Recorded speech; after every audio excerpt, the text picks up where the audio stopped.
Bismillahirrahmanirrahim. Assalamualaikum warahmatullahi wabarakatuh. Perkenalkan, nama saya Tony Muhammad Prayoga. Saya mahasiswa Fakultas Hukum Universitas Surya Kencana Cianjur dari kelas non-reguler semester 3. Di sini saya akan menyampaikan kembali materi kuliah hukum pidana lanjutan pertemuan kelima tentang bab 2 penyertaan atau dalming. Pertemuan kelima kali ini menyampaikan tentang bentuk keempat atau penganjuran atau outlawing, yaitu orang yang menggerakkan orang lain untuk melakukan suatu tindak pidana dengan menggunakan sarana-sarana yang ditentukan oleh undang-undang. Jadi antara penganjur dengan menyuruh melakukan hampir sama, yaitu adanya usaha untuk menggerakkan orang lain sebagai pelaku material atau autor materialis. Perbedaannya adalah yang pertama, dalam penganjuran, sarana yang digunakan diatur dalam pasal 55 ayat 1 sub kedua, yaitu diatur secara limitatif atau terbatas.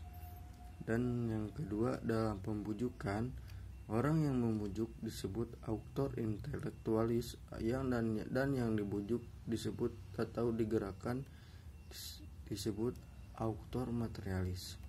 Yang ketiga, pelaku materialis atau autor materialis dapat dimintai pertanggungjawabannya secara hukum pidana karena melakukan perbuatan dengan sengaja.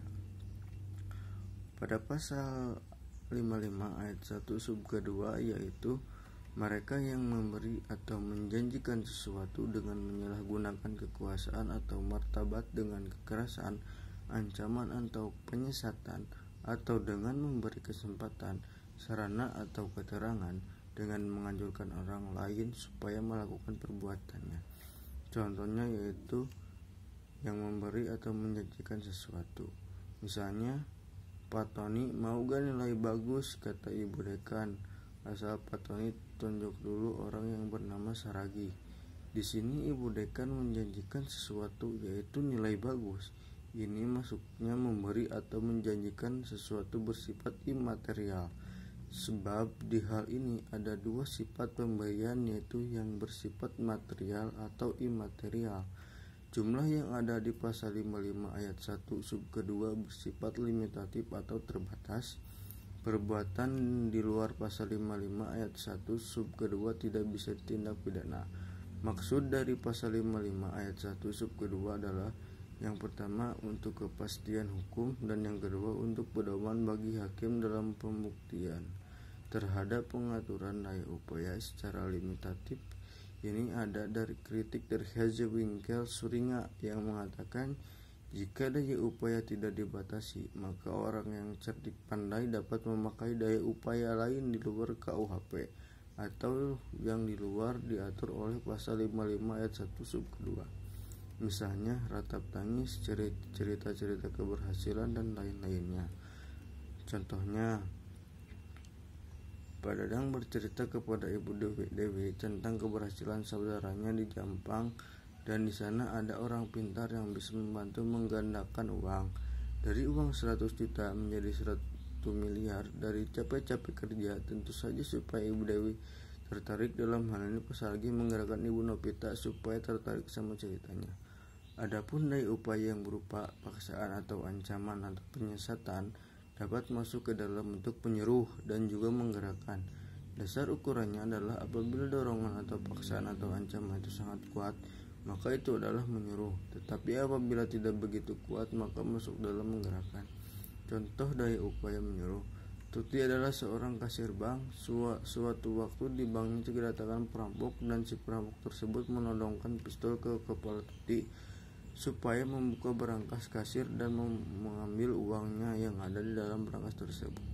Tentu saja di bawah ancaman senjata api, pistol Tuti tidak dapat berkutik dan melawan sehingga memberikan isi uang yang ada di dalam berangkas tersebut.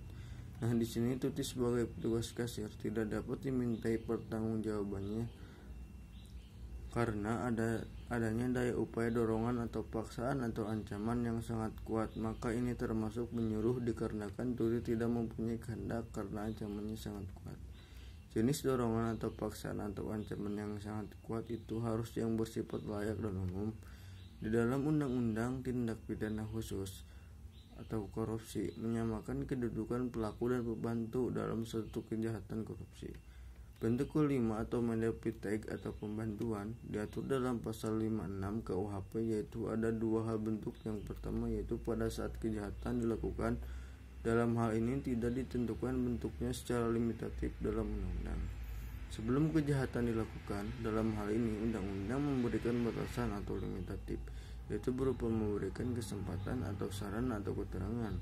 Yang pertama, pertanggungjawaban pembantu. KUHP mengatur pemidanaan untuk pembantuan adalah lebih ringan daripada pelaku. Pada pasal 57 ayat 1 dan ayat 2 KUHP, yaitu A. Maksimum pidana pokok dikurangi sepertiga ayat 1. B. Apabila kejahatan diancam pidana mati atau seumur hidup, maka maksimum pidananya adalah 18 tahun pada ayat 2. Pengecualian terhadap prinsip di atas adalah pada pasal 333 ayat 4 merampas kemerdekaan orang atau untuk pembantu dipidana sama dengan pelaku. Pasal 23 ayat 3 penyimpanan barang atau pembantu dipidana sama dengan pelaku.